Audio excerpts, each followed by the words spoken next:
Good afternoon, everybody. Welcome back. Welcome back to Students of the Word. It's been forever, hasn't it? Man, so glad to have a weekend home again, and I've been looking forward to this most of all. I've really missed talking with you guys. I know it's been 3 weeks. I've only been, well, I guess I've been traveling for 3 weeks actually, but anyway, really good to be back, and it was fun. Devorah, it was fun to see you. I know some of you I've actually seen in the meantime, because you were able to attend the one of the moots that I was at. I found myself sitting at dinner with folks, with some of you on both times. So that was really great to be able to see y'all. But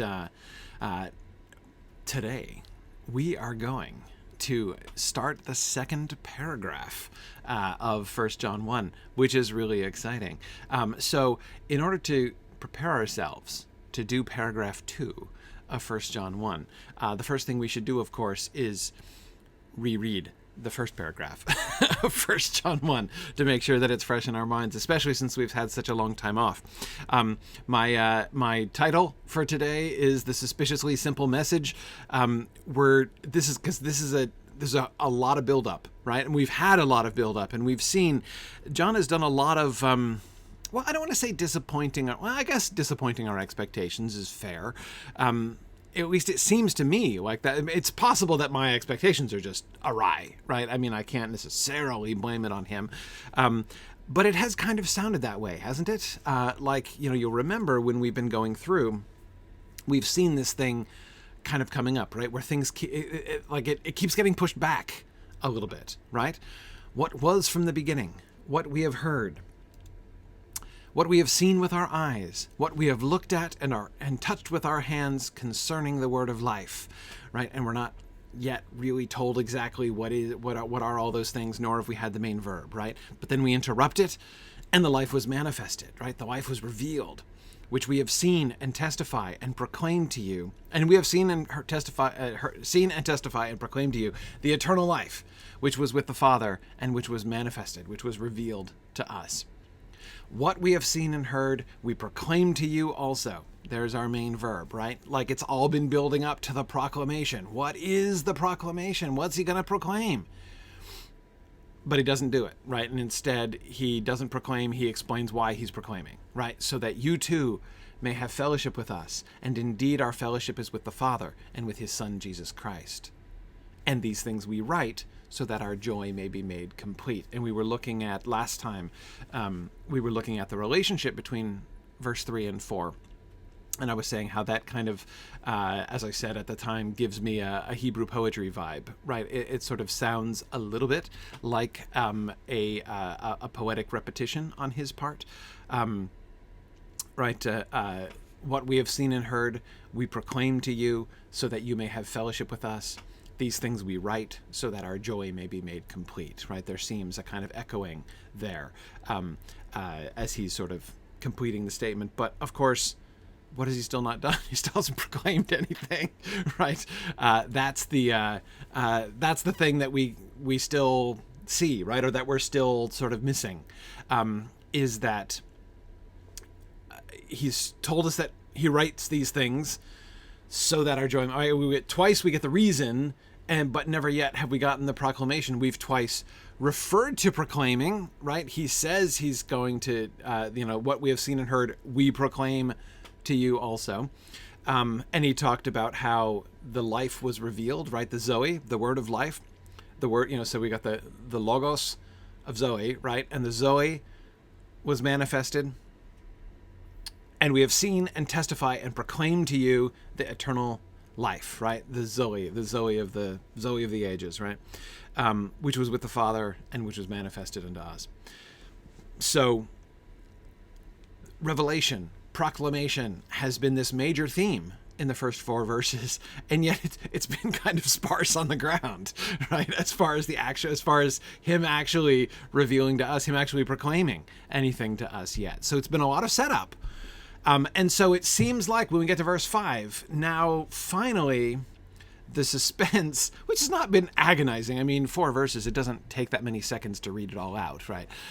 So it's not like he's been leaving us hanging for page after page.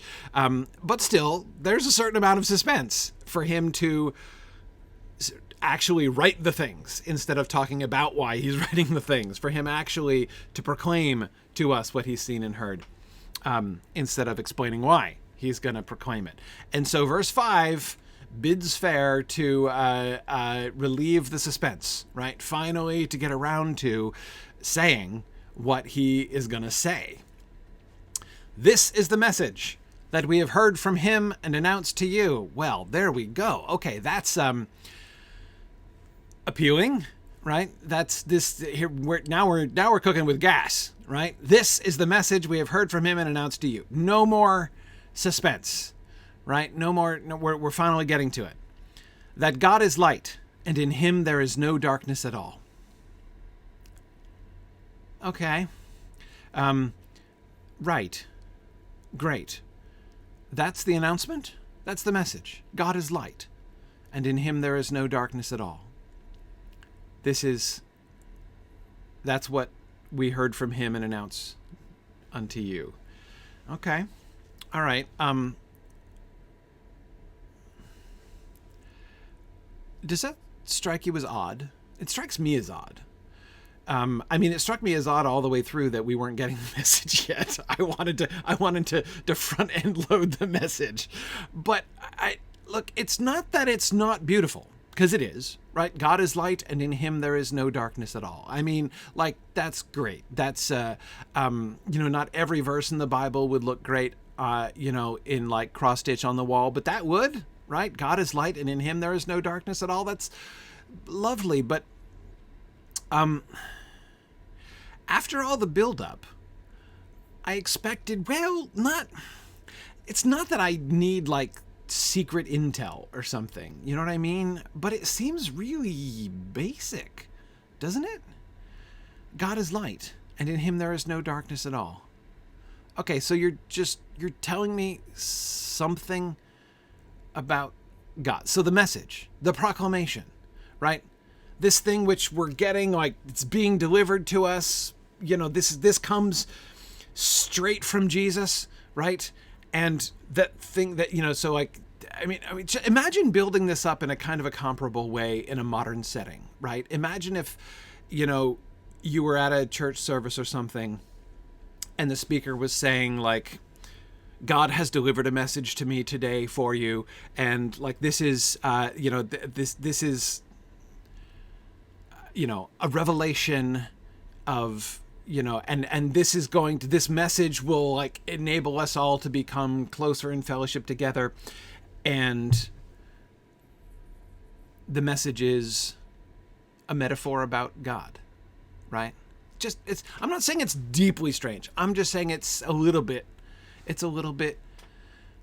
weird, right? We need to kind of understand what, what's happening here, or like why we're doing this. Hillary says it does kind of raise the question: is this new? Yeah, right, exactly. Like, is this? Yeah. It's like we. I mean, okay. I'm not saying that metaphor is exactly an old metaphor, right? I mean, it's okay. It's nice. No, really. I mean, it's very nice. It is. But it doesn't feel revolutionary, does it? And yeah, Devorah, it's not brand new anyway. It is something that people knew from the Hebrew scriptures. Yeah, no, I mean, we did have this information already, right? And again, it's fine. That's fine. I'm not complaining. Really, I'm not complaining. It's a perfectly good message, right? That'll preach, right? God is light, and in him there is no darkness at all. That'll preach, right? So good. That's excellent message. But here's what I think about it, and this is why I called this the suspiciously simple message, is that I feel very clearly that I am being set up for something. That this is not right. there are those stories which I know you guys have heard, and which I've heard too, of like the like very old Apostle John, being carried out to give a sermon, and everyone like waiting eagerly to hear the sermon from the aged Apostle John, and then he just like lifts his hand and says, "Love one another," and then gets carried back in, right? Which, by the way, I totally believe. It's like, I don't think there's any authority behind that story, but I buy it. I mean, like, do I think John would do that? Oh yeah, I think John would do that. That sounds like just the kind of thing that John would do.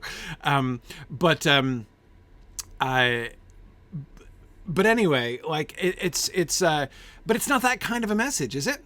Right? God is light, and in him is no darkness at all. Thank you for coming. Thank you. God bless you, and good night. Right? Like that, we're clearly not done, is what I'm saying. Now, I say that not only because there are still pretty much 5 chapters to come, but because, again, this seems to be set up for what is coming later on. Yeah, Aiden, I agree. Aiden says, I feel like part of the point of John's message is the fundamentals may not be exciting, but that doesn't mean that they're not extremely important. Yeah, exactly. You do get the sense, at least in the sense that it gives me, is that we are starting not from square one in the sense of like, let me introduce you to this being called God, right? I mean, he's not talking to people who never heard of God. He's not even talking to people who don't accept that Jesus is the Messiah, right? As he seems to have established in the previous paragraph. So he's not starting from the basics in that sense. But when he is in his teaching to those people, right, who know about God, and Devorah, I suspect, who are familiar with the Hebrew scriptures, at least some of them, though I don't know how much he's going to be leaning on that. I don't think believe this is a Jewish population that he's writing to. So they're not necessarily going to all have like been raised with the Hebrew scriptures in the way that, like Matthew seems to assume, right? The Gospel of Matthew seems to assume that its readers are going to know, like certainly the author of the Epistle to the Hebrews seems totally to assume like a very intimate familiarity with the Hebrew Bible. So I don't see that those kinds of assumptions that like he knows, like he doesn't even have to retell the story. He just like alludes to it in 3 words, and you already know the whole context of what he's talking about. There are places like that in the New Testament where we see those kinds of assumptions being made. I don't see that in John, but nevertheless, I do think it's possible that they will know that. But in any case, he's clearly starting within this context. He's starting from something like square one, right? I'm going to deliver to you the message, right? I have a message for you. Oh, church, right? Oh, believers in Jesus, I have a message for you. And it starts with this is square one of the message. God is light, and in him there is no darkness at all. We have to start here, because if we don't start here, none of the rest of what I am going to say is going to make sense, right? What this sounds to me like more than anything else, and I think this was the very first moment. I've said before that the Epistle of 1 John makes me think of math, and I hope that many of you won't be distressed. I hope that I won't bring back too many bad memories of high school math or something during the course of this discussion, but there are a whole bunch of points on which I've been reminded of high school math while reading 1 John. And I think this is the moment where it began for me, where I began to think in these kinds of mathematical terms. Because what this verse sounds like to me more than anything else is John establishing the givens, right? When you're set to make a proof, I'm going to be talking a lot about geometry today. When you're set, so again, so that's just like a trigger warning. I'm going to be talking about geometry, so I just want people to not be ambushed by that, when it comes. Here I'm thinking in particular, I know my wife would feel that way if suddenly somebody started talking about geometry, which is her least favorite thing in high school. Anyway, it's like when you're asked to prove something, right? And you are first given a set of givens, right? Given that these two lines are parallel with each other, and that this line over here is perpendicular to one of those lines, then prove this, right? That's kind of the way those sorts of things work. This sounds to me like a given in that sense. This is the first thing we need to establish. God is light, and in him is no darkness at all. And I said it was not only simple, but suspiciously simple, because it makes me feel suspicious. Have you ever had that experience? Again, it's a math experience. I remember this clearly, both in math and in physics, actually in physics even more than in math. When you get a problem and you're given a bunch of facts, right? You start with a bunch of givens. And it looks like it's a really simple problem. You're like, oh, this is obvious, right? I know just how to solve this. Looks like a really simple application of, some really basic rules, and you just put those together and it's going to be trivial to answer this question. But one of the givens seems really out there, right? Doesn't seem to be related to that really simple solution that you have in mind at all. And at first glance, you're like, yeah, I don't even need to know that. Why did they tell me that? I don't even need to know that, right?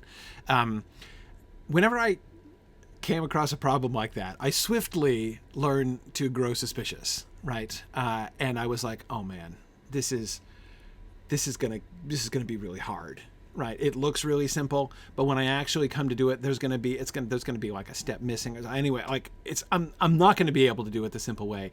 This is gonna turn out to be really hard, and I'm gonna need that given thing, right? That's totally gonna be that gives it away, right? It gives it away, and I feel like this is exactly how I feel, in a sense, here, right? God is light, and in him is no darkness at all. And I begin to feel John closing in on me, right? Because I'm like, okay, I can't argue with that. That's clearly true, right? I will grant you this. But I have a feeling that this given, which seems obvious or unnecessary to state, is going to be important, is later on going to come around to kick me in the butt, which of course I do think is exactly what's going to happen, and sooner rather than later. Yeah, exactly. There's kind of a sense of and about it, Devorah. I agreed. And yet the and it's not that I think he's going to say something strange about this exactly. It's just I'm beginning already to have this uncertainty, right, about how this is going to be applied, right? Because what has he done here? What has he done here? What is the work that's done by this message? God is light, and in him there is no darkness at all. God is light, and in him there is no darkness at all. What he's done, it's, I think, if I have to,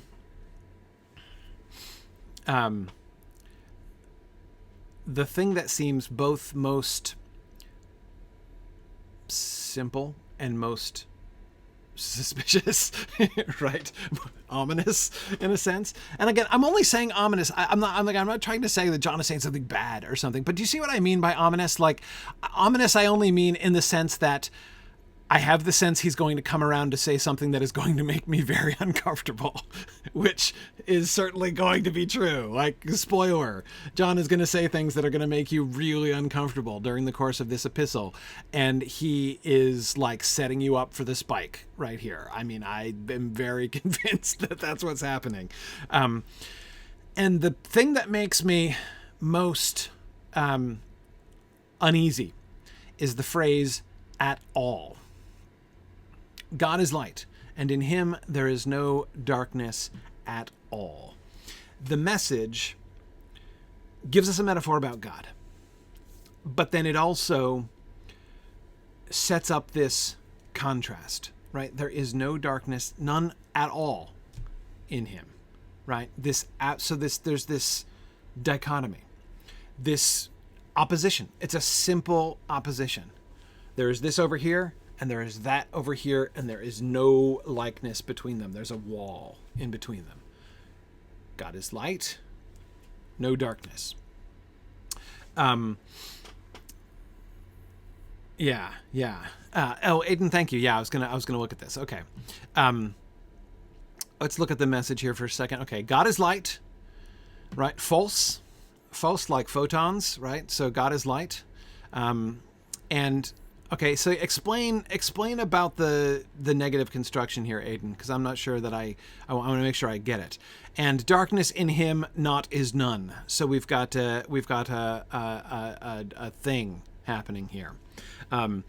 Not is none. So is this negative construct? Is that like a kind of emphatic double negative construction? Is that what I'm seeing there? I say emphatic double negative. We used to, yeah, okay. We used to do this. We used to do this in English too, up until. Golly, when did we stop doing this? I think it was the printing press. The printing press wrecked a whole bunch of constructions in English. But anyway, yeah. I mean, really, like at least until the 18th century. Well, I'm not sure about Shakespeare, but anyway, in Middle English for sure. If you had more negatives, it made it twice as negative. So like if you had two negatives, it made it twice as negative as otherwise, right? So you could. So I mean, in modern English, we do the whole like over clever double negative thing, which I actually kind of dislike. I mean, sometimes it's useful, but more often it's just annoying. Like if you say like, I don't not like you, right? Then you might be saying perhaps a useful thing, but you're saying I like you, except it's not the same thing as saying I like you. But anyway, if in Middle English you said I don't not like you, you're saying I hate you very much, right? It's two times negative. I think the most I've ever seen strung together in one sentence is four. Four negations of the same verb, or of the same idea, basically, like a complete and utter total forswearing that this thing could possibly be. And I think that, so yes, in him, not is none. So that seems to be is not none. There is not none darkness in him. There is not no dark. Like there's like the total absence, the complete forswearing of darkness. Right. Let's look through. I'll come back to my word list in a minute. Okay, let's see. King James. This then is the message which we have heard of him and declare unto you, that God is light and in him is no darkness at all. So we have the no at all here. The NIV has no darkness at all also. The NRSV has no darkness at all. Everybody agrees on this. Okay, CEV says it doesn't have any darkness. Okay. Fine. And then the message, what does message say? Not a trace of darkness. Okay, so everybody seems to be, yeah, there ain't no darkness. That's it. That's exactly right. Is that how they'd say it in Texas, Aiden? There we go. Aiden, one of the people I got a chance to sit with and see and have dinner with a couple weeks ago in Austin. Yeah, there we go. Okay. So that's good. Okay. No darkness at all. And let's look at the words here. False and scotia. False and scotia. God is light, and there is no scotia, no darkness in him at all. So again, what we have here is an opposition, as I say. Right. This is something John's going to do a lot. This is the first time he's done it, but he's going to do this a lot. Provide us with pairs, right? Pairs of things which are just in opposition to each other. So he's established this opposition really clearly. God is light, and in there is no darkness. So we're not talking about more light than darkness. Like on the whole, it's pretty bright, right? It's no, complete opposition between light and darkness, and there is none of the darkness over here in the light. We're not told whether any light can penetrate the darkness, but there's certainly no darkness in the light. So the Phos and Scotia. So that's why one of the things, so I've added a new list, a word pairs list. These oppositions that John creates like this, and which will be relevant. Phos and Scotia isn't one he's going to use many times. It's going to come up a few times in the first couple chapters, but he's not going to carry it on all the way through. There are other bigger ones that which we're going to meet pretty soon, actually, in just a few weeks. But this is his first one, and it's a pretty big one, right?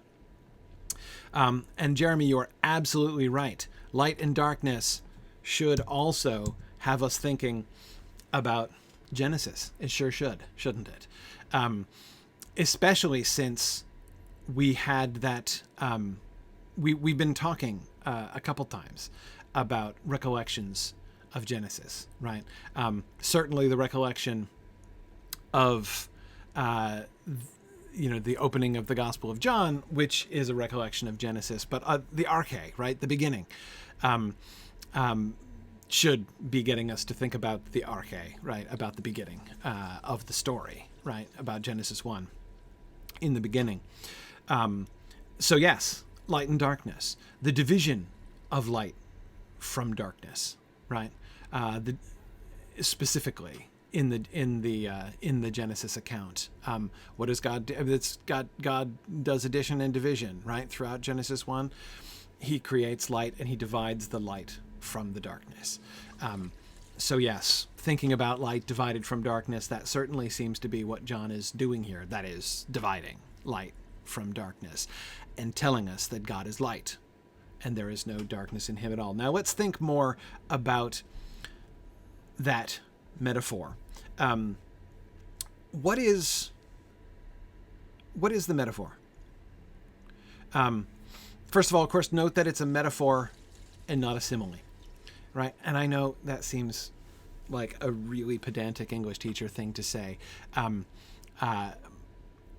but I think it's an important element of John's style. The difference, of course, between a metaphor and a simile. When you're making a simile, you're telling us that something is like something else in a certain way, right? When you're making a metaphor, you're just taking two concepts and putting them next to each other. And a metaphor is more open, right? A metaphor is more complex.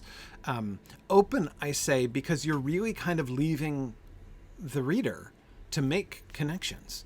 And a metaphor can work simultaneously in whole bunches of different ways. And that's the kind of poetic style that we've seen from John already so far, so that's hardly a surprise. God is light. Is a metaphor, right? What does the metaphor suggest? What's the purpose of the metaphor? What's he getting at? How is God light? In what sense? In what sense is God light? I mean, this is our message, so we should definitely pay attention to it. What is he saying about God? Not in comparing God to light, but saying that God is light. Good, Sarah, yeah, that God makes things clear, to make things seen and make things known. Yes. Yeah, and here, Devorah, that was the first one I was thinking of when you were talking about how, like, some of the audience at least would presumably have been familiar with this from the Hebrew Bible, right? What is it? In Lumine Tuo, we debemus lumen. In your light, we see the light. From the Psalm, I forget which Psalm that's from. Sorry, I quoted it in Latin because that's the Latin motto of Columbia University, where I went to grad school. So the Latin version of that, I loved that. It was my favorite thing about Columbia, that was its Latin motto. But anyway, yeah. So God is light, and in God's light we see the light, right? Yes. So we think back about, and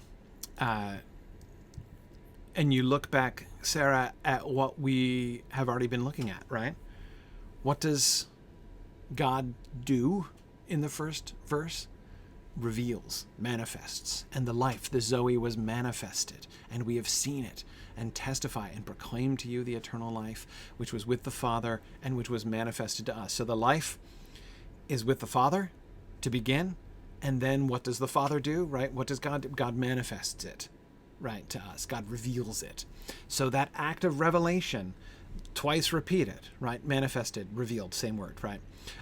That revelation of the Zoe is what God is up to, right? I mean, is there anything else that God was said to have done? I don't think so. That's like his action here, right? There's more that, like, there's all those actions about like what we did, right? Heard, saw, proclaimed, testified, all those things, right? But what God was doing was revealing.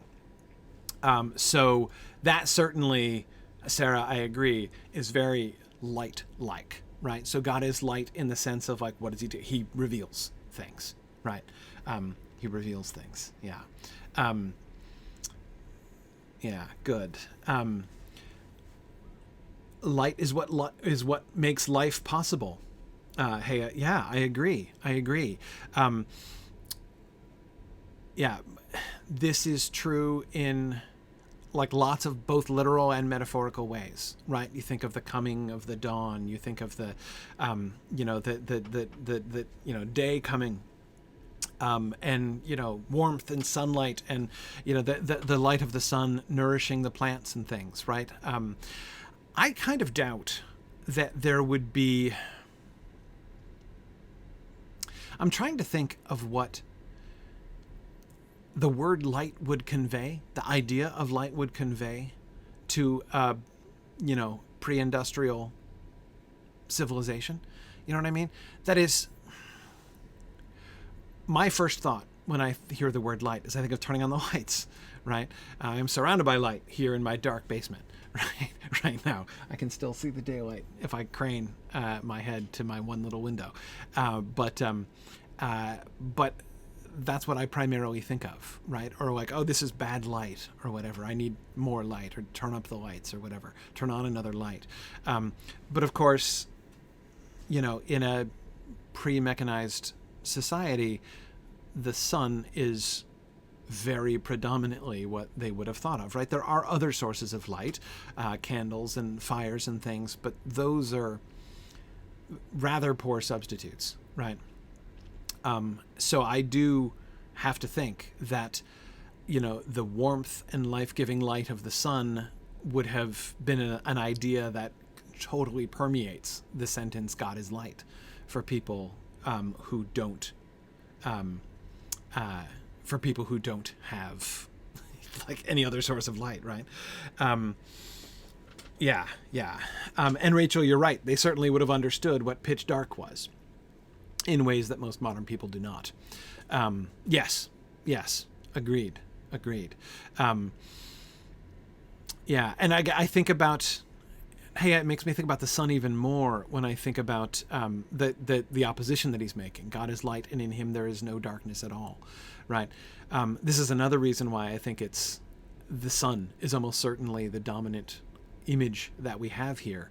Now, he's not said that God is the sun, so I don't want to lean on it too far. But again, like, that is light. When you light a candle or when you light a fire, you're still surrounded by darkness. You're in a little, and like candlelight isn't so very bright, especially, when you spend most of your day, all of your day, hopefully, in the sunlight, right? And then at night you light a candle. You're very aware of the fact that you were surrounded by, there's plenty of darkness around, right? And you're barely holding it at bay with your little candle, and not even very well, right? But God is light, and in him there is no darkness at all. So you look up towards the sun. It is not like that. It is not like the candle, right? This little, sphere of light in the midst of a dark room, and you can still see the darkness right over there, right where the candle doesn't reach. That's not what God is like, right? God is not like a little candle. God is like the sun. And again, and therefore, Hea, what you were saying, all of those things that we associate with sunlight, especially warmth, life, nourishing of the crops, right? And, the sustenance. If the sun goes away for any long period of time, we're all in trouble, right? So yeah, I agree. I think that's really important.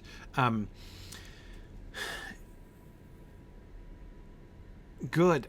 Serena, I like that. Something about openness, honesty, right? There's nothing concealed in God. Yeah, I like that. He's not hiding anything, right? How can he hide anything? Like the sun can't hide it, part of itself, right? It's just like, there it is, right? As you say,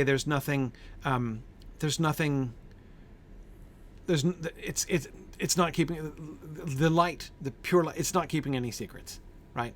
It is what it is. It's also, and Serena, I hope you see what I mean by this. I'm trying on just to like add to what you're saying about openness and honesty, simplicity as well, right? It's not itself. You're not seeing one part of it, and then later on, a later part of it is going to be revealed. Light is simple, or to say that in an even better way, as Alex is saying, light is purity. There is a kind of purity to light as well. It is unmingled with other things. It can be obscured, right? It can be blocked. Something can come between you and the light, but the light itself is, the clouds break and there's the sun again. Look at just like it did, right? Even after an eclipse, it still does that.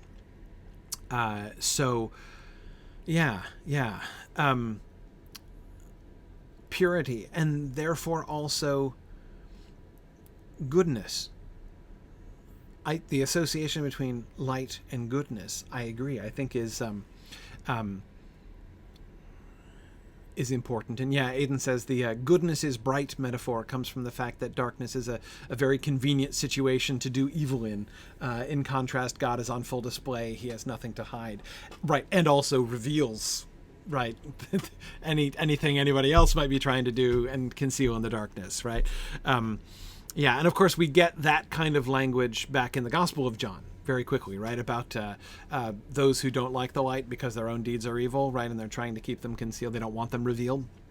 So, we've seen that kind of thing too. And so again, notice that one of the trends that we're seeing here with the God is light idea, with the God is light metaphor, it keeps working in both ways, right? It is, on the one hand, it is absolutely telling us something about God, but it is also working on us in particular ways, right? God is giving life, and we receive our life from him, and if we don't, we die, right? So again, it kind of goes both ways. God is open, right? Unconcealed, and removes our concealment, right? Penetrates any shadows in which we might be trying to hide. God is pure, which also introduces the aforementioned discomfort about not being able to hide things. Light can't be contained. That's interesting, Jeremy. It can be obscured, but it can't be contained. Like you can't like take a box of light and keep it with you and open it later on, right, in the darkness, right? So if you like put out a box, right, in the sunlight and then close it and then open it at night, the light doesn't come out, right? It can't be contained. Agreed. For most people, Galadriel can do that apparently, but most of us can't. Agreed. And that's interesting. That is interesting. What does that suggest, Jeremy? It suggests in some sense, right, as you say, light is transcendent, right? We can't control it in that way. Again, that's a very alien idea. Like, of course, we can, you could put a flashlight in your pocket, right, in the modern world. But again, to John's audience, that's not the idea, right? Even being able to light a candle or a fire is not the same thing as containing light, right? It is something. It is something above. Yeah, Emily, I like that. Light is constant. This light, especially the sun, is constant even when we don't see it. Yeah, it is. It is always there. It can be counted on in that way. Yeah, you can reflect light, Jeremy. Right? You can get a mirror and shine it. I know mirrors were not so good, but you can still reflect light. You can kind of duplicate it, sure, but you're not creating it. Yeah, agreed.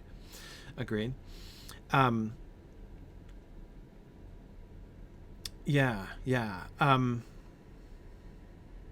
Good. Yes, as Hillary points out, light is also associated with safety, as of course we're going to see. We're going to be talking about walking in the light right away, and though he won't make this reference right off in verse 6 and 7, he will in chapter 2 talk about stumbling, right? So yes, light makes things possible, right? Makes things safe. Like you don't know what is around you, right? And that can be dangerous. So interesting. Hillary says, my dad, who grew up in what is now South Sudan, loves to tell a story about his sister running along a path and his dad pointing a flashlight right in front of her, revealing a cobra, which she had just enough time to jump over instead of stepping on. Yeah, like that kind of thing. That would be a rather dramatic example of stumbling in the darkness.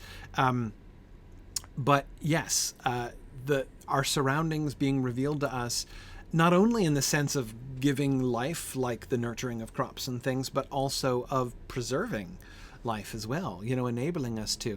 And I don't know how many of you, this is one thing that I have a little bit more direct experience with. I'm a nocturnal guy, and I spend a lot of my time in very dim light or in darkness.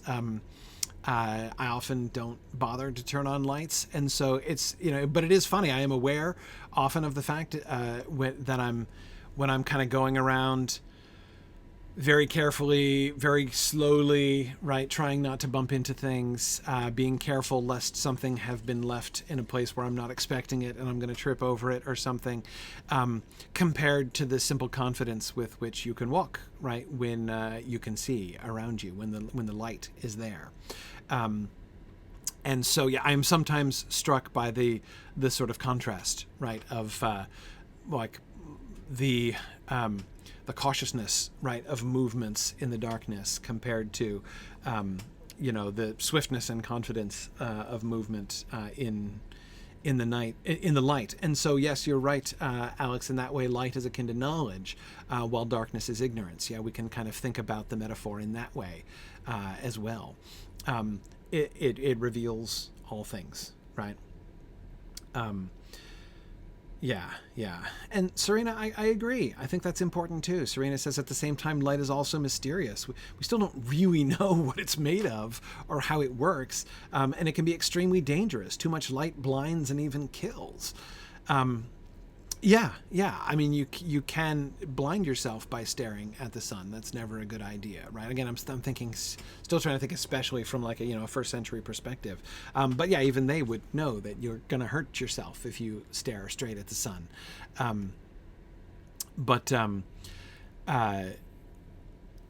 Yeah, and it is certainly mysterious. I mean, there's a reason why so many world religions focused on the sun, deified the sun, had the sun associated with God, with deity. There are good reasons for that. It is a very mysterious thing. Yeah. Good. Yeah, Sarah, you were saying a similar thing about light being associated with understanding. Yes, yes, agreed. An extension of the revelation. Yeah, yeah, I agree. I agree. And there is no darkness at all, no uncertainty, Sarah, right? No confusion in God. God reveals truth because he is truth in that way, right? He is the revelation. Yeah, yeah.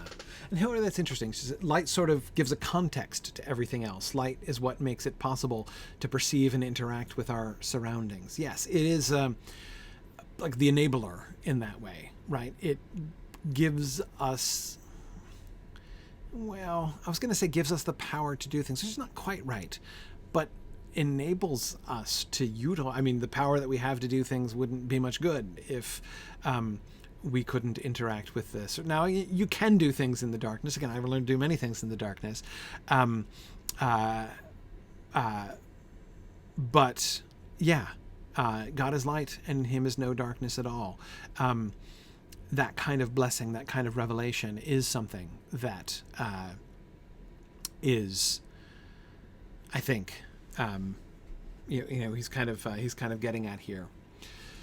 Okay, so if these are some of the ideas about the metaphor, it's great to take a moment and kind of glorify God for these things, right? To remember who he is and what he is not, right? God is light and in him is no darkness at all. I want to go, we skipped the first half of the verse though, which is okay. Because, we get this big setup and then ta-da, big spotlight on the message, which is where, of course, I wanted to start for that reason. But let's not skip the first half. This is the message that we have heard from him and announced to you, that God is light and in him is no darkness at all. So first, I need some help with the Greek. The word message. So we've got message, the noun message, and the verb announce, right? This is the message that we have heard from him and announce unto you. And when I'm looking at the Greek here, right, this is the message. So Angelia is the message, and anangelomen is the announce thing, right? And both of those seem to be related to, but not identical to, the word that we got earlier on, right? We're getting apangelomen, proclaim. That's the proclaiming word, right, from verse 3. That's our main verb of the first sentence, right? That which we have seen and heard, proclaim we unto you, right? We proclaim, apangelomen, and then I think it was the same, yes, apangelomen in verse 2, and we proclaim to you, we have seen and bear witness and proclaim to you the life eternal, right? So we got apangelomen up there, and in verse 5, that was proclaim. And then in verse 5, we get anangelomen, which is very similar, but not quite the same, right? Which is the word that we get as announce here in the NASB. And message is angelia, which seems clearly to be the root word of those verbs, right?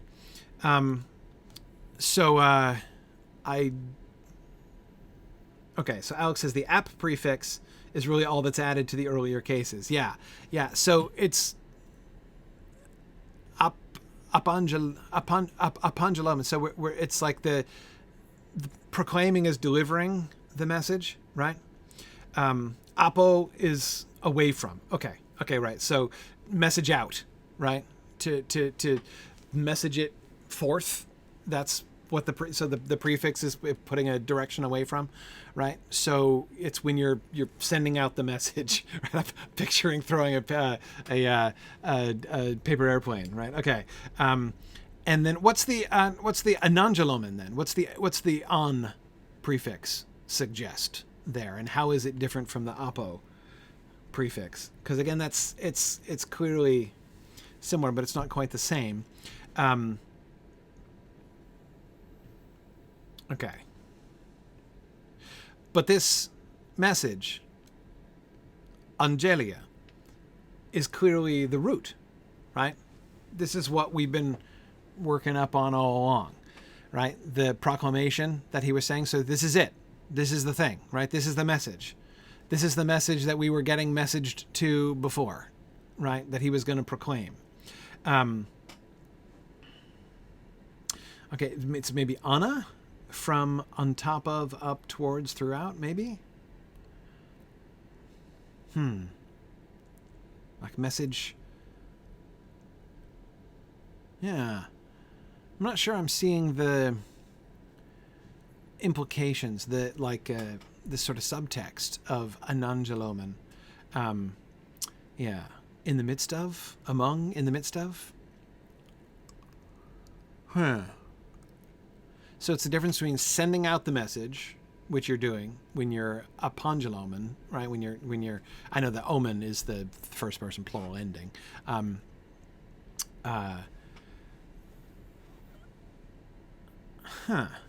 Okay. So Aiden's getting a definition for anangelomen, anangelein, which is what, the infinitive, presumably, to carry back tidings from. Okay. To carry back tidings from. So, like, to bring a message rather than to send a message. That would make sense from the difference of prefix. I mean, that would seem to fit. So you're sending out the message versus you're bringing home the message. Something like that, right? Okay. The on prefix indicates repetition, maybe? Okay. All right. That's interesting. Well, he certainly is repeating it. No question about that. How do we do? Let's see. How do we do this word in different translations? The NASB gives us announce for the verb. King James gives us declare. The NIV gives us declare. The NRSV says proclaim. CEV says tell. We're telling you. And the message says passing on to you. We're passing this message on to you. Okay. So it's interesting. In other words, I'm not seeing a huge difference between between the apangelomen and anangelomen necessarily.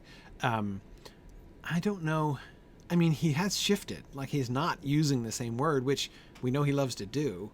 I can't help but think there's some significance to it. Is there something more, I don't know, intimate, I want to say? Maybe not. Who knows? Maybe maybe there isn't a major distinction.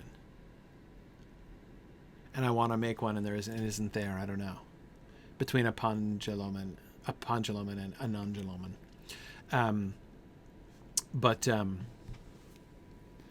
Yeah, it's a little tantalizing. But if we take it as pretty much the same word, let's go to our word list. I didn't even include that one in our word list, though arguably I should, as this is now like the third time, 4 if we count the noun version, that we have gotten this. But I did include another new one on this list, which I really should have included before. But this is going to happen a lot when we come across words and we're like, okay, we've now seen this word too many times. It's time to put it on the list. The ones I put on the list the first time we saw them were ones that I know are going to be coming up. These other ones that are sort of becoming more important as we look at them will be emerging. Here is the word that I added. I didn't have that one before. I was kind of taking that word for granted because it kept being included. It was included twice in these. But we've got it again, and I'm ready to put it on. This is the message that we have heard, ekikeomen. Same word that we got at the very beginning, right? That which was from the beginning, which we have heard, right? And then we got it again, that which we have seen and heard, proclaim we unto you. And this is the message that we have heard from him. We keep coming back to the hearing. Why?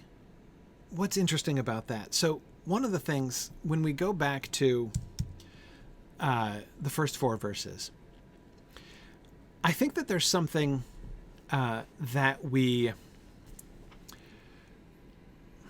on the one hand, I think that we were right to say, when we were looking at those trend of noun clauses in verse 1, I think that we were right to see a kind of trajectory of increasing intimacy. Heard, seen, looked at, handled, right?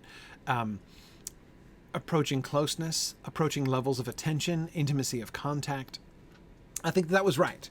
But I think that that's not all that there is either. I think that the verb heard gets the short end of the stick in that sort of construal of things, doesn't it? And I think it's a pretty conspicuous one, especially since that's what he's going to come back to in verse 5, right? This is the message that we heard from him, right? Well, we've heard the message. We, still plural, right?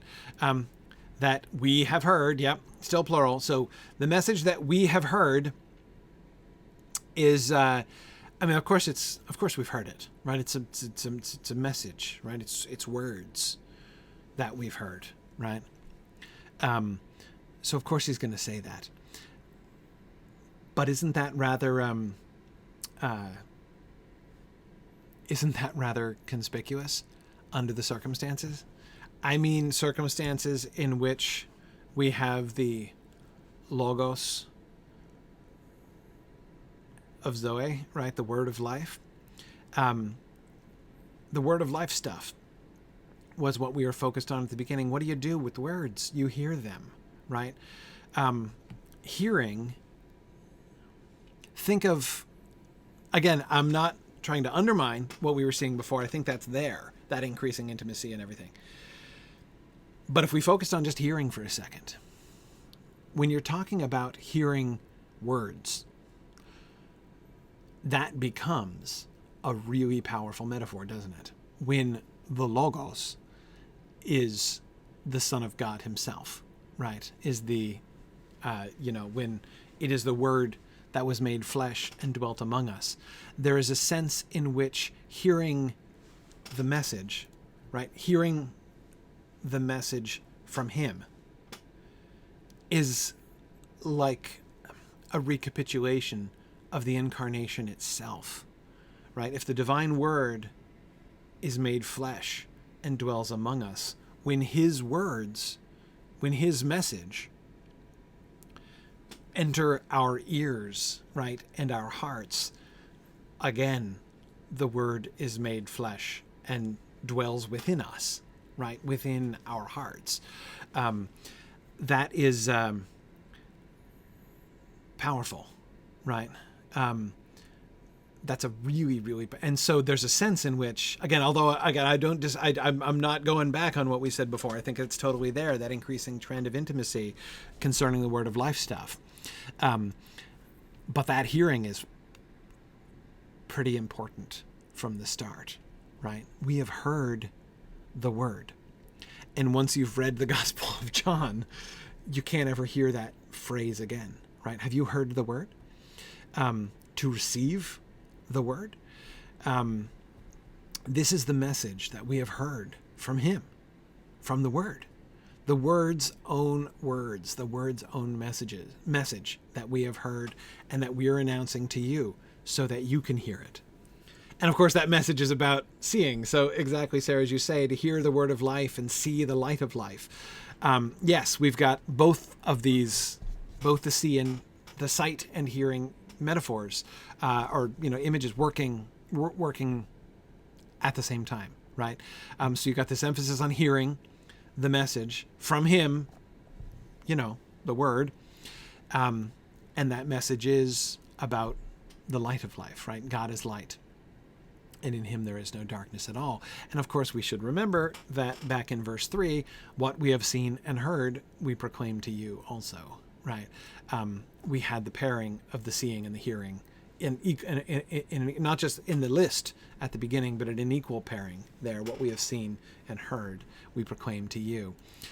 And what we heard, the message that we heard and that we announce, is about what you can see, right? Is about God is light. Yes, Jeremy, I agree. That trend of like, if you hear, the Jewish Bible sense, the Old Testament sense of hearing, right? Connoting a response of obedience. Yeah. If you hear the word, right, then that doesn't just mean it, reached your ears and maybe you didn't pay attention to it, right? Yes, that is often associated.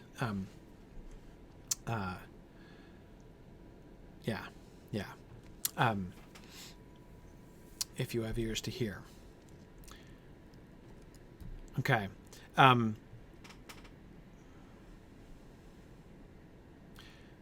So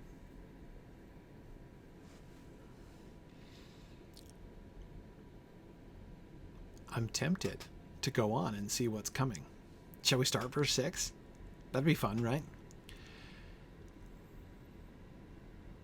Let's try it. Hey, who knows? Let's try it. God is light, and in him is no darkness at all. In a sense, this is more of a cliffhanger to me than when we were cutting off in the middle of a sentence before, because it's so simple, right? Again, not that it's not profound, because it is, but again, there's got to be more coming, right? So where does he go with it? If we say that we have fellowship with him and yet walk in the darkness, we lie and do not practice the truth.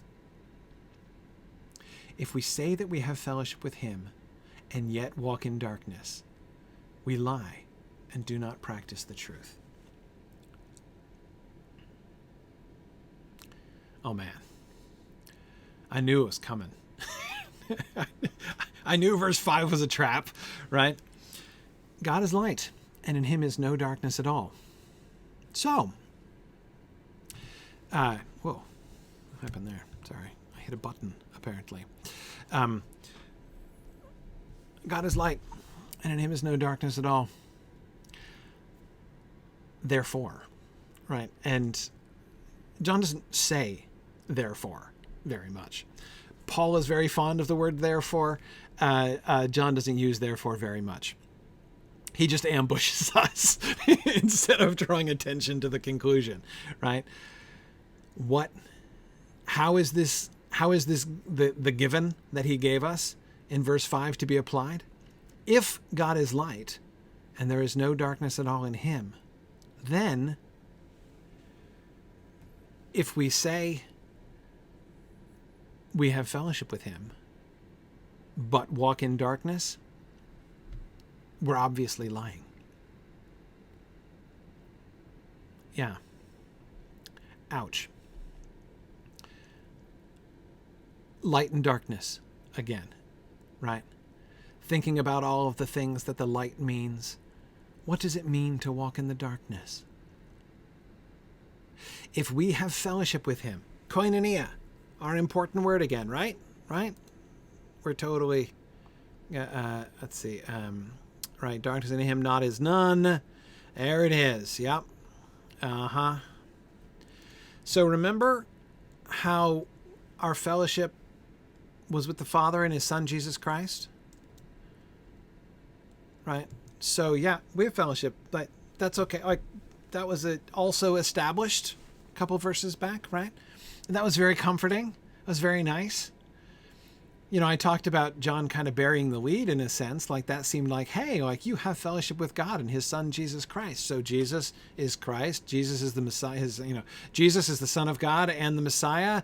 And you have fellowship with God, with the Father and the Son. Like, yeah, big news. That's a big deal. Okay, so we have koinonia with him. But of course, that's just, and with each other, obviously. That's the more important thing for John in verse 3. But, we have fellowship with God, right? We're in koinonia with God. Isn't that great? Wasn't that heartwarming? Wasn't that lovely to talk about when we talked about having koinonia with God? What does that mean? He springs the trap in one verse, the trap of verse 5, right? So, if you, since you have fellowship with God, obviously you can't be walking in darkness, right? Given that God is light and in him there is no darkness at all. If you're in fellowship with God, you must be walking in light all the time. How you can't possibly not walk in light if you're in fellowship with God, right? I mean, you can't be in the sun and in darkness at the same time. You just can't. If you are under the noonday sun, you have no excuse for stumbling. You can't pretend, right? If you're walking in darkness,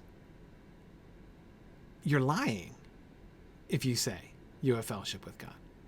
It's just not true. It can't be. It's impossible. Okay, so what does walking in darkness mean? Now be careful, because here's where we try to desperately find a way out of the trap, right? Always have to be careful of that with John, because there will be many, many times when we're going to try to squirm our way off this particular examination table, right? Walk in darkness. Well, think of all those things that we said about light and darkness, right? We're already talking about the metaphor. What does it mean? I can go back and look at all the observations we made, right? Think about light being open and honest, Serena, like you were saying, right? Not hiding anything. Light is the revealer, which certainly seems explicitly connected to what he was saying about it back in verse 2, especially about God, right? Light is the light that reveals all things about us, about our surroundings, right? We were talking about how light empowers us to walk with confidence. If I'm walking like I walk, as I said, I'm conscious of the fact that when I'm walking in a dark room, I walk very differently than when I'm walking in the light. And if I'm walking in a lighted room like I walk in a dark room, I'm doing it wrong. There's something very wrong there, right? If you're staggering around and you're feeling for things, and it's you can't do that. You won't do that. That won't happen. There is no walking in darkness. But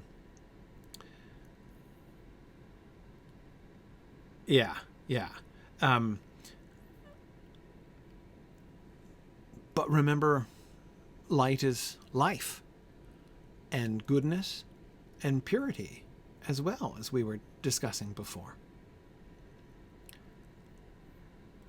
It's tempting to say that walking in darkness, by walking in darkness, he means walking in ignorance, right? Yeah, that must be what he means, right?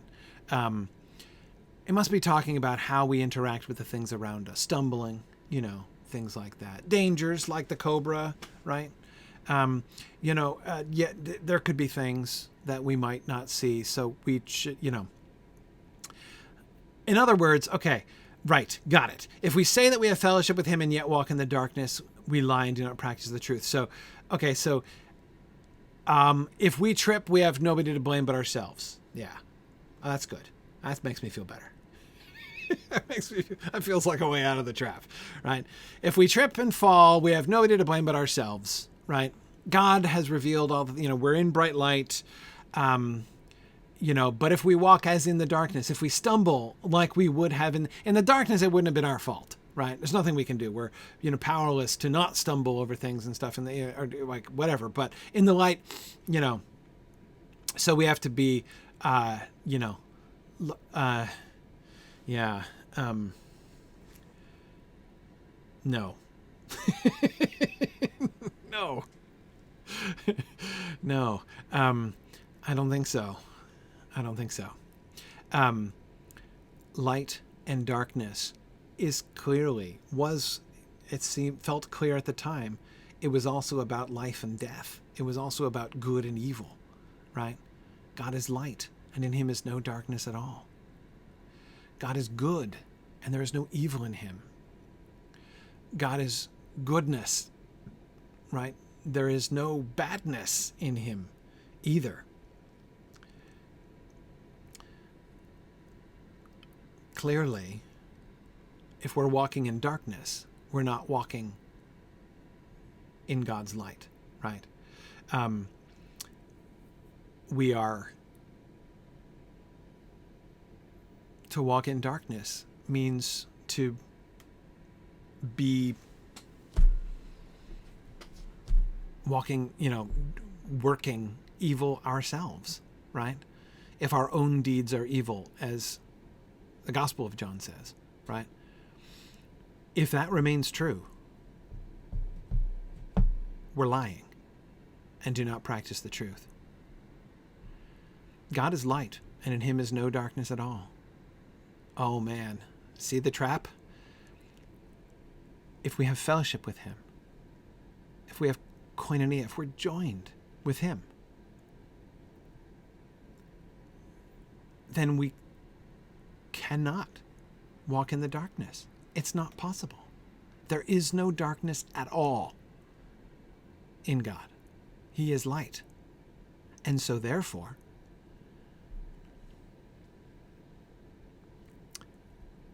it's not okay. We have no refuge in which we can hide the darkness. In him, look at how he emphasizes it. We lie and do not practice the truth.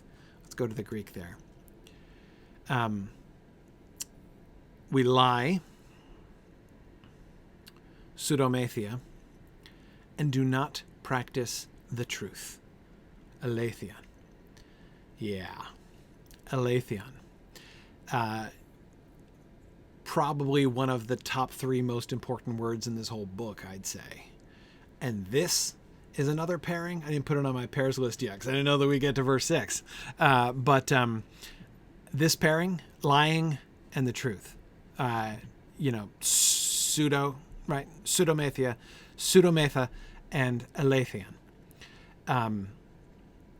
That's a big opposition here. So, right, practice. So the word practice, the verb, we lie, we're doing 2 things. We're lying and we're not, right, so poimen, right, it just means do. Is it like, there's another similar word, isn't there? I think John's going to use it at some point soon. But anyway, it just means, it's right, a very generic word that just means do. Yeah. We don't do the truth. Does that seem repetitive? Yes, it does. And why has he repeated this? We lie and don't do the truth. Well, yeah,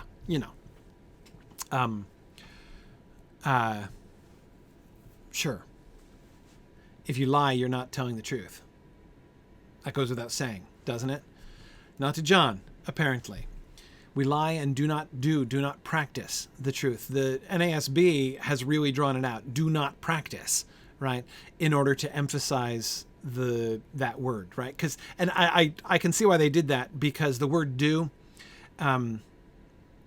in English, in modern English, can almost be used as a helping verb, right? Because it's an action. Exactly, Sarah, it's an action.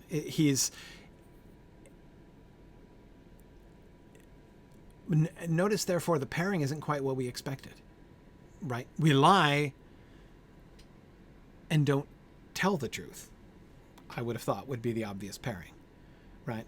Because we talked about saying. We started off with saying, right? at the beginning of the verse, right? If we should say this, then we're lying and not telling the truth, would seem to be the logical conclusion of that thought, right? But that's not what he says. If we say this, we're lying and not doing the truth, not practicing truth.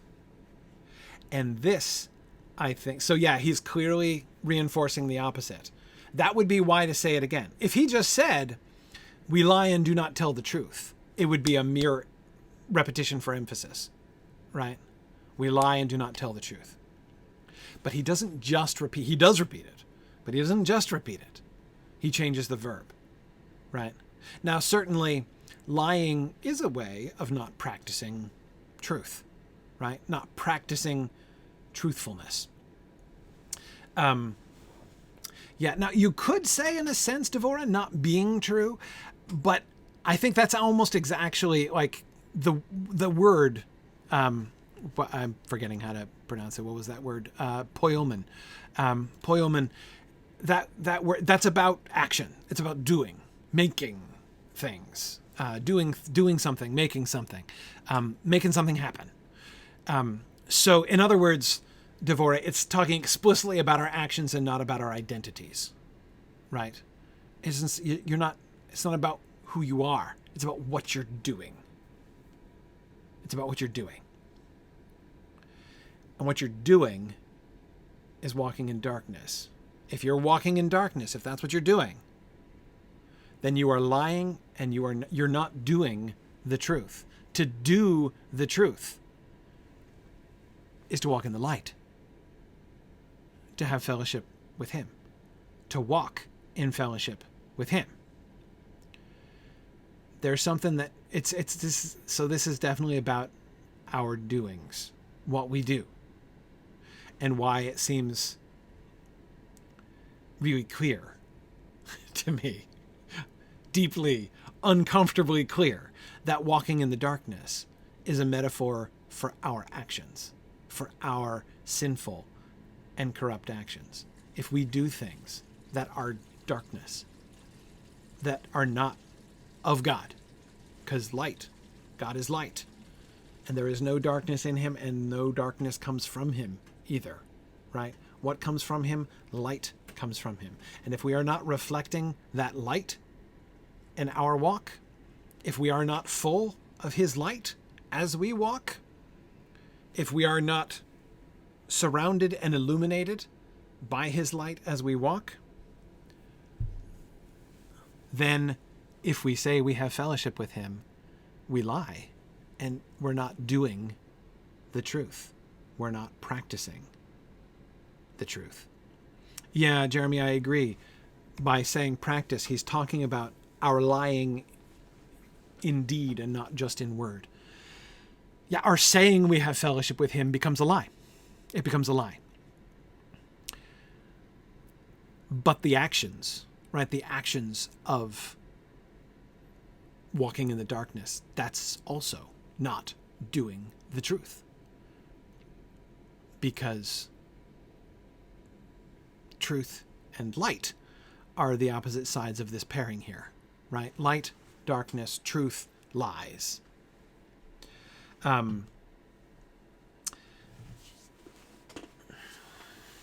So, Sarah, that's okay. This sounds to me like let's see if we can squirm off the table that way. Is there a sense in which claiming fellowship here is grasping at divinity without the humility of confessing our need for Jesus? That would be pleasant. Let's see if we can make that work. Except I have a bad feeling about this, Sarah, because we were perfectly willing to accept koinonia with the Father and with his Son, Jesus Christ, in verse 3, right? This assertion, right? I mean, we didn't even know we were getting set up in verse 3, did we? We were just basking in that, totally unsuspectingly. So that you too may have fellowship with us, and indeed our fellowship is with the Father and with his Son, Jesus Christ. And indeed, Kai Kai, remember? And indeed our fellowship is with the Father and his Son, Jesus Christ. Indeed. Like, yeah, obviously, right? We have koinonia with the Father and his Son, Jesus Christ. Yeah, there we go.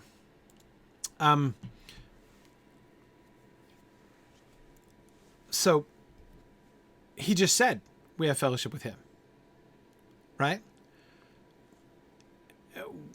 We can say it too. The only problem is it's not the saying that we have fellowship with him that's the problem. The problem is the two things. If we say that we have fellowship with him and walk in the darkness, if we do both of those things, then we're lying. The problem is not that it's inappropriate to say we have fellowship with him.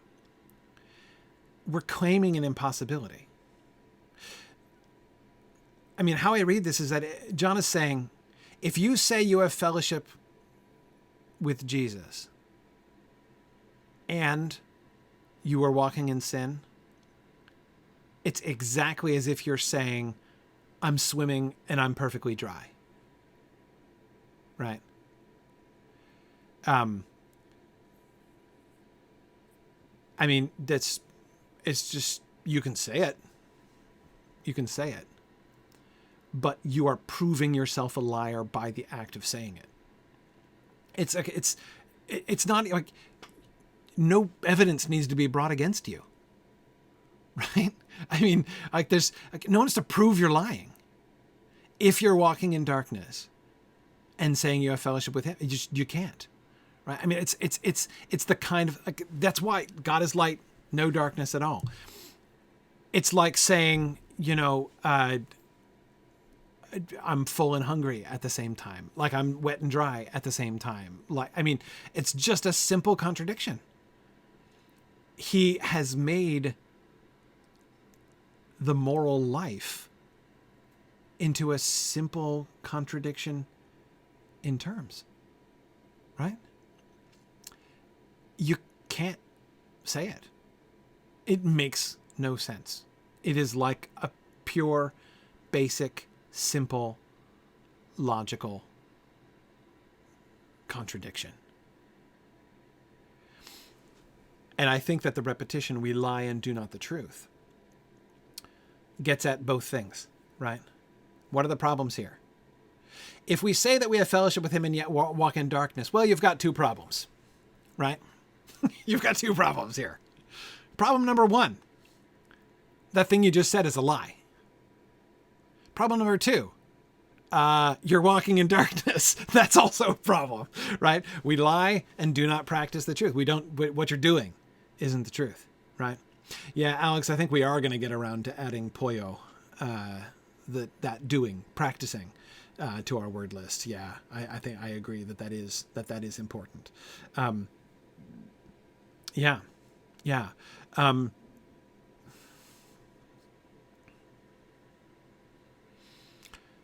There's the trap. John's going to talk about this a lot. We're not going to stop here. I mean, okay, we are going to stop here for this week. We're not stopping here. There's a lot more to say. And John is certainly not giving a hopeless message. But I think it's important to acknowledge that we cannot squirm off of this. Right?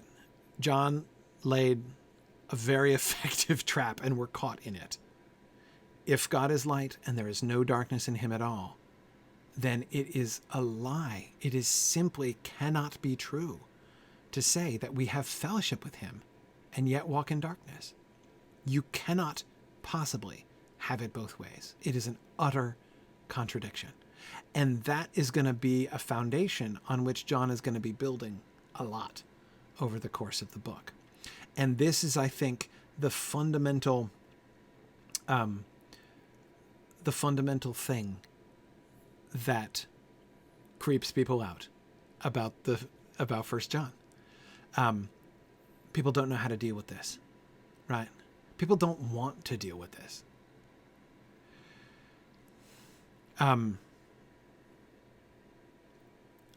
think a lot of people, and I know, I apologize a lot of times when I talk about like what modern Christians think and say. There's totally obviously a bias towards like the evangelical tradition when I talk like that, because that's what I know. That's where I was raised. So I know that the same issues aren't necessary. I'm not, those of you who are from other traditions, Catholic tradition, Eastern Orthodox tradition, various other traditions, please don't think that I'm like trying to paint everybody with the same brush. I'm just talking about what I know. But I would also challenge you. It may well be that, people in Catholic traditions, people in Eastern Orthodox traditions, people in Anglican traditions don't have exactly the same issues or say it in exactly the same way. But I am very confident that these issues are just as relevant. The words might be different. The experience of it might be different.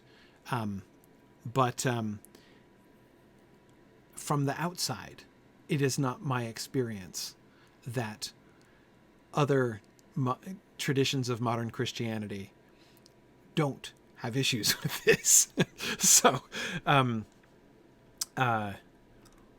anyway, yeah, and absolutely, Devorah, I agree. I hope that people from other traditions will share their experiences too. But anyway, to go on and say what I was going to say, I think that a lot of modern Christians really like to say things like, I'm not perfect, just forgiven, right? Which of course is true. You are forgiven, right? But it seems to me that one of the consequences of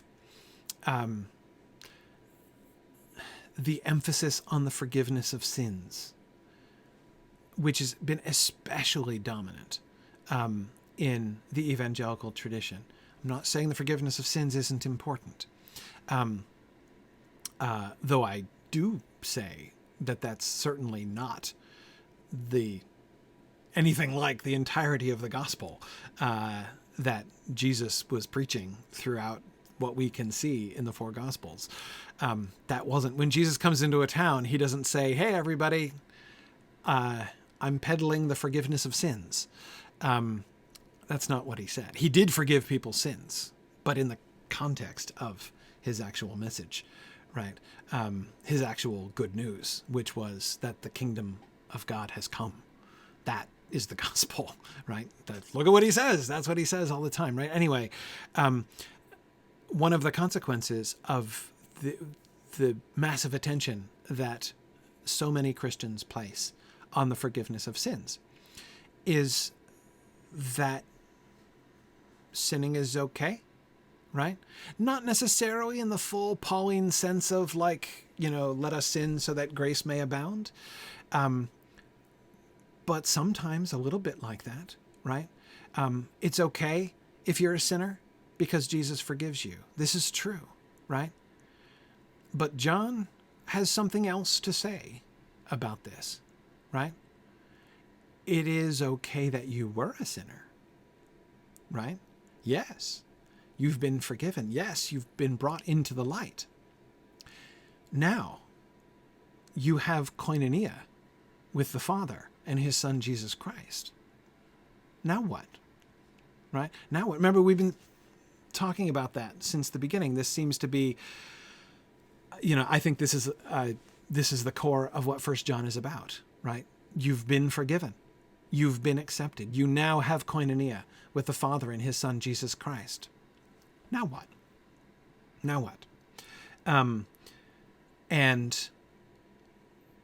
the message that he's delivering right away is uncomfortable about that, right? If you are walking in darkness, you don't say you have fellowship with God. Okay. What does that mean? What does that mean? How does that work out? If we can't escape from it, how do we apply it? Well, we've got a lot yet to go here. We're only now. We're not quite done with verse 6. I want to do more with truth here. I want to think about that a little bit more. And we'll come back to it many times. I don't want to set up coming back to it a little bit more. So we'll talk a little bit more about 6 next time, but we'll move on.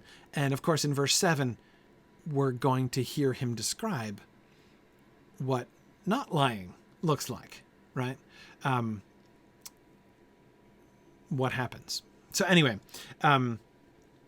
yeah, okay. So we'll stop there. Thanks everybody. This was this is really this is the first of the many really challenging things that we're going to be looking at, and I'm glad that you're here to to look at this with me, because this is challenging stuff. All right, so our next meeting. Next week is Easter. Happy Palm Sunday, by the way. Next week is Easter for us Western folks. So I'm not going to be available because I'm going to be with my family. I got a family gathering on Easter. So I think we're gonna miss next week. And then April's a hard week for weekend meetings. But the week after.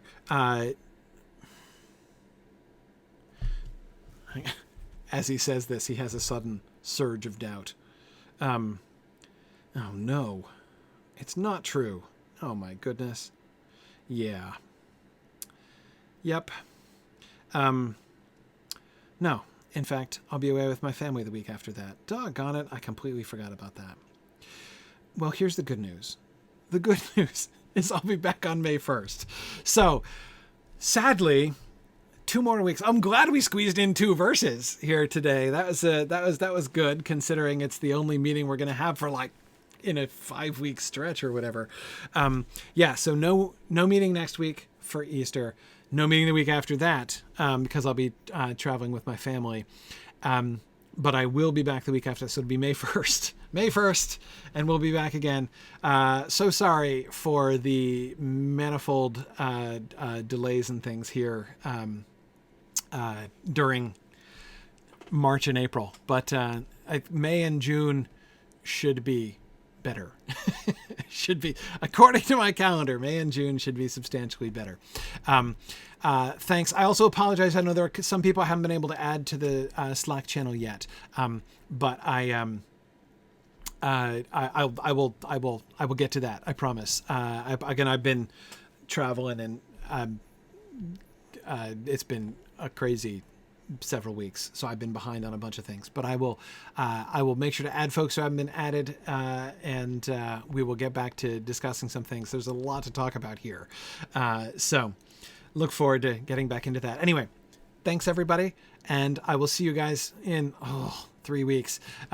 Soon, though, in the fullness of time, we shall come together again and talk about walking in the light and see what that's all about for John. So thanks, everybody, and I will see you guys in a few weeks. Bye now.